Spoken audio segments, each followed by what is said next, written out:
Hello, this is the luckiest maths teacher in the world. Thank you so much for tuning into this video in which we will look at calculating binomial probabilities using the graphics calculator. So to do this, you press second and vast button. That brings up the distribution menu.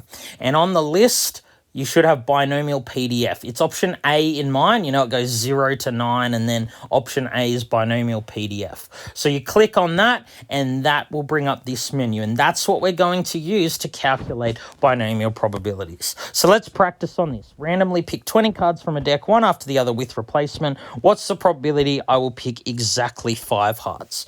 So here, N, the number of trials, is 20, because that's how many cards I picked. P is the probability of success. So each time you pick a card, the probability of getting a heart is 1 over 4, or 0.25. So the X value is the number of successes you want, because remember in the binomial formula, X is the number of successes.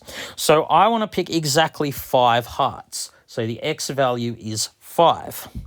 So then when you've put in that, you highlight, paste, and press enter. It'll take you to the home screen. You press enter again, and it will calculate this for you. So this is what should come up on your screen. You should get the answer 0.202. That is the probability of getting exactly 5 hearts from 20 draws of a card from a normal deck where they're drawn with replacement.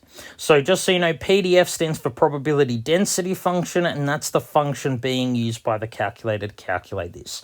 So all of the probability calculations for binomial distribution can be done on your calculator. Just make sure you know how to show you working by hand as well. All right, thank you so much for tuning into this video. This has been the luckiest maths teacher in the world. Have a great day.